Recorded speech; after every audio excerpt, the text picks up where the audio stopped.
Sa mga katik vloggers, mga subscribers, bago at luma, mga supporters, mga dumaan, dumalaw at bumisita sa channel, lahat ng mga viewers, secret viewers at silent viewers, magandang araw. So ito na tayo sa part 2 ng ating Philips na Philly Shave trimmer shaver. Ayan siya, okay? So nagawa na po natin siya ng paraan at ito, kung mapapansin nyo, nakailaw na siya, ayan. Okay, ayan yung kanyang charging indicator. Pag tinanggal natin to, ayan. So yun yung ginawa natin. Gusto ko yung gusto ko sana yung type C kasi wala tayong type C. Kaya ito na lang yung kinabit natin, yung lumang USB type. Ayan, yung malaki, mas to, mas matibay to kaysa doon sa sumunod nito, yung maliit. Ayan siya. Okay, so saksak natin ulit para makita nyo. Okay. Ayan. Tapos kapag pinagana natin siya, so pindot lang tayo dito. Ayan. Ayan, malakas na malakas yan. Okay. Pag binitawan mo siya, ayan, wala. Ayan. So ito yung ginawa natin sa loob. Simpleng-simple lang. Ayan.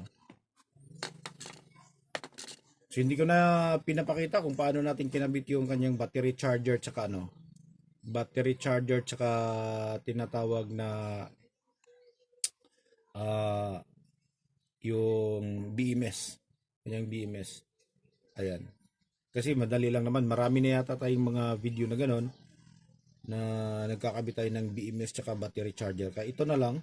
So nagbibigay lang tayo ng idea na pwedeng mapapakinabangan pa yung mga sirang kung napanood nyo yung nakarang video natin sa part 1, makita natin na wasak na talaga, sira-sira na, pero pwede pa siyang mapapakinabangan yan.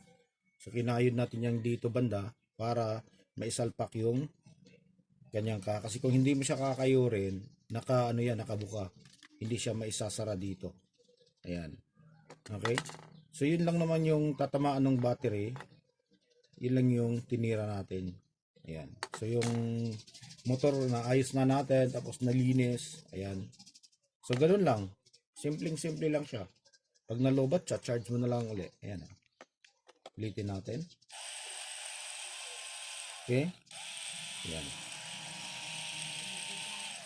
Okay, so ayan, pwede na natin gamitin ulit yung mga dapat ay patapon ng mga shaver natin. So hanggang dito na lang, maraming salamat, God bless at bye bye.